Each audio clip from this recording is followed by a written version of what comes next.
क्या होगा जब धरती समुद्र में समा जाएगी? क्या कोई इसे बचा पाएगा? एक ऐसा दैत्य जिसने पूरी सृष्टि को हिला दिया और एक अवतार जिसने अधर्म का अंत किया। यह कोई साधारण युद्ध नहीं था, यह था ईश्वर और अहंकार की अंतिम भिड़। तो तैयार हो जाइए एक अद्भुत कथा के लिए, जहां शक्ति, भक्ति और न्याय की पराकाष्ठा देखने को मिलेगी। भगवान वराह और हिरण्याक्ष की इस दिव्य कथा को जानने के लिए वीडियो को अंत तक जरूर देखें। बहुत समय पहले इस संसार में एक ऐसा भयानक क्षण आया जिसकी कल्पना मात्र से ही समस्त प्राणियों के हृदय कांप उठे। यह वह समय था जब पृथ्वी पर भयावह घटनाएं घटने लगी, समुद्र में भयंकर लहरें उठने लगीं और तीनों लोकों में अनेक प्रकार के भयंकर उपद्रव होने लगे। स्वर्ग, पृथ्वी और आकाश सभी भय से कांप उठे। आकाश में नक्षत्र और ग्रह विचलित हो गए, भयंकर आंधियां चलने लगीं और सूर्य तथा चंद्रमा पर राहु केतु बार बार ग्रहण करने लगे। बिजली लगातार चमकने लगी, नदियों और जलाशयों का जल सूख गया। उल्लू और सियार जैसे जीव अजीबोगरीब और अशुभ ध्वनियाएं निकालने लगे। ऐसा प्रतीत हो रहा था मानो प्रलय आने वाली हो। इन भयंकर घटनाओं के पीछे एक कारण था, दैत्य हिरण्याक्ष और उसका बड़ा भाई हिरण्यकश्यप का जन्म। ये दोनों राक्षस कश्यप मुनि और उनकी पत्नी दिति के गर्भ से उत्पन्न हुए जुड़वा भाई थे। जैसे ही वे जन्मे, उनका शरीर अत्यंत विशाल और पर्वत के समान दृढ़ था। उनकी आंखों से अग्नि के समान ज्वाला निकलती थी और उनके शरीर पर स्वर्ण आभूषण, कुंडल और कवच सुशोभित थे। वे असाधारण बलशाली और अजेय प्रतीत होते थे। क्या आप जानते हैं कि ये दोनों दैत्य कौन थे? भागवत पुराण के अनुसार ये कोई साधारण राक्षस नहीं थे, बल्कि वे भगवान विष्णु के परम भक्त जय और विजय थे, जो वैकुंठ के द्वारपाल थे। एक दिन जब भगवान विष्णु विश्राम कर रहे थे, तभी ब्रह्मा जी के मानस पुत्र 4 कुमार सनक, सनंदन, सनातन और सनत कुमार उनसे मिलने वैकुंठ पहुंचे। ये चारों अत्यंत तपस्वी थे और अपनी कठोर तपस्या के कारण छोटे बालकों जैसे दिखते थे। जब वे भगवान विष्णु के दर्शन के लिए द्वार पर पहुंचे, तो जय और विजय ने उन्हें रोक दिया, क्योंकि उन्हें संदेह हुआ कि ये कोई साधारण बालक हैं।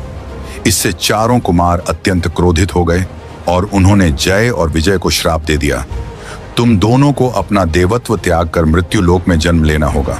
जय और विजय ने भगवान विष्णु से श्राप को समाप्त करने की प्रार्थना की, लेकिन भगवान विष्णु बोले, मैं इस श्राप को तो समाप्त नहीं कर सकता, लेकिन मैं तुम्हें 2 विकल्प देता हूं। या तो तुम 7 जन्मों तक मेरे भक्त बनकर रहो, या 3 जन्मों तक मेरे शत्रु बनो। जय और विजय अपने प्रभु से अधिक समय तक दूर नहीं रहना चाहते थे। उन्होंने 3 जन्मों तक भगवान विष्णु के शत्रु बनने का विकल्प चुना। इसी कारण वे पहले जन्म में हिरण्याक्ष और हिरण्यकश्यप बने।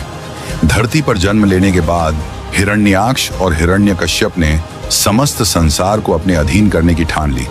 वे अमृतत्व प्राप्त करना चाहते थे। इसके लिए हिरण्याक्ष ने कठोर तपस्या कर ब्रह्मा जी को प्रसन्न कर लिया। जब ब्रह्मा जी ने उसे वरदान मांगने को कहा, तो उसने यह मांगा कि उसे कोई देवता, दैत्य, गंधर्व, यक्ष, किन्नर, नाग, मनुष्य, पशु या कोई भी झात अस्त्र न मार सके। वरदान मिलते ही हिरण्याक्ष अत्यंत अहंकारी हो गया और उसने तीनों लोकों में आतंक फैलाना शुरू कर दिया। उसने इंद्रलोक पर विजय प्राप्त कर ली और वहां के देवताओं को पराजित कर स्वर्गलोक पर अधिकार कर लिया। फिर वह पाताल लोक पहुंचा और वरुण देव को युद्ध के लिए ललकारने लगा। वरुण देव ने कहा, तुम बहुत बलशाली हो, लेकिन भगवान विष्णु से अधिक शक्तिशाली नहीं हो। यदि तुम्हें सच्ची परीक्षा चाहिए तो उनसे युद्ध करो। हिरण्याक्ष ने अपनी शक्ति का प्रदर्शन करने के लिए पृथ्वी को रसातल समुद्र के गर्भ में डुबो दिया। इससे पूरे ब्रह्मांड में हाहाकार मच गया। देवगण ब्रह्मा जी के पास पहुंचे और उनसे सहायता की याचना की। ब्रह्मा जी चिंतित हुए और भगवान विष्णु की आराधना करने लगे। तभी भगवान विष्णु ने वराह अवतार धारण किया। भगवान वराह एक विशाल दिव्य जंगली सुअर वराह के रूप में प्रकट हुए।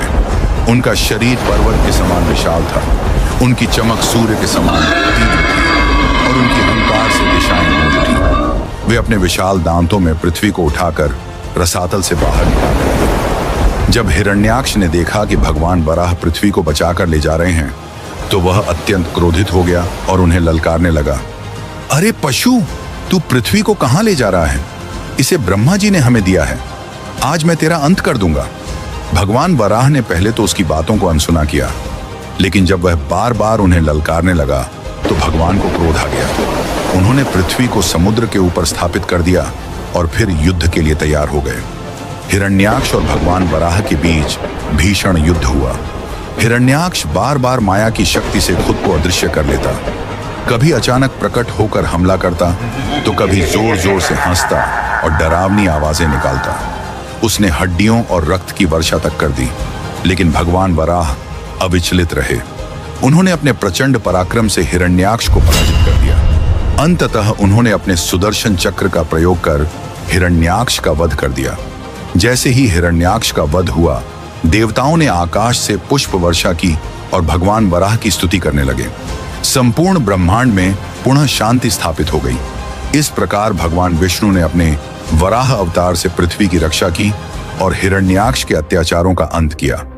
यह कथा हमें यह सिखाती है कि अहंकार और अधर्म का अंत निश्चित होता है और भगवान सदैव धर्म और सत्य की रक्षा के लिए अवतार लेते हैं।